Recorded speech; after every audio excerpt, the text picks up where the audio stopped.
my Trues, Clues aficionados. How are you out there today? I hope you all are doing well, taking care of each other, staying safe, having fun.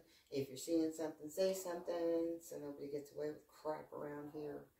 And this is the second part of what I thought was just going to be like a deep dive on one person, which definitely turned into a different scenario. And we could do a whole series on children of police or law enforcement gone bad. But anyway, this is of a perpetrator, and his name is Robert Harlan. And he had kidnapped as well as brutally committed violence on a casino waitress after she got off of work. And then the woman that came in that tried to help her because she was trying to intercede, the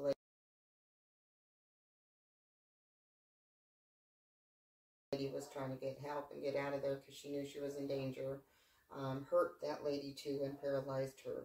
Ended up taking the woman that he was originally after and hurting her to the point where she doesn't breathe anymore. So the judge sentenced Harlan to 144 years in prison for 3 other convictions, with the deadly bang bang and shooting a good Samaritan and for kidnapping. Harlan's attorney asked that the death sentence be stayed in view of Harlan's poor health. He had ran Maloney's car off the highway and kidnapped her after she got off of work in Central City early in the morning of February 12, 1994. So, knowing what we know now about these type of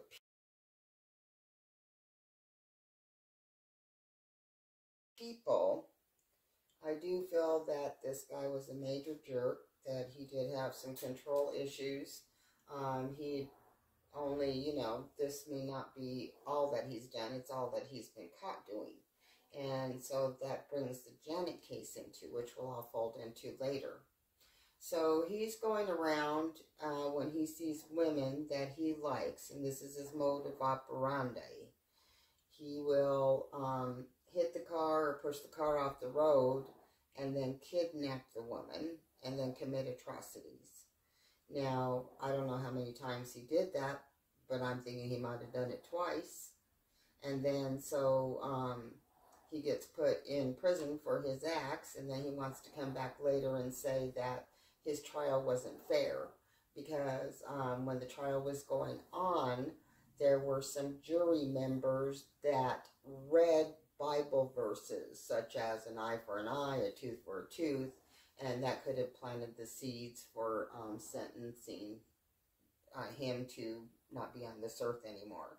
So they feel that that may have had a conclusive difference in having the jury and how they would have come out with their decision. If they would not have read these Bible verses that advised them to act and act this way, then everything would have been fine. He wouldn't have been convicted for this crime at all.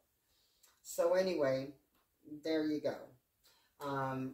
He never offered any sympathy, mercy to any of his victims, because we don't know how many there were, and his type of personality type doesn't just do it one time because of the feeling of power that you get. So it'd be easy to see how he could prey on a person like that, especially somebody who's trying to get home to their husband. They're just getting off work, they're trying to get back to where they need to be, and then all of a sudden, boom, they're getting kidnapped out of their car, they're getting brutal violence committed on them for 2 hours, and then you think you're going to be able to get away, and you find somebody that's going to help you, even risk their life to help you, and then what happens? You end up in the same predicament anyway, where you are no longer breathing on this earth, and the person that tried to assist you came very close to the same position as well. And he going to stand there and talk about how some Bible verses affected their decision making for this case. I don't know. I mean, I think people deserve defenses, but ridiculous.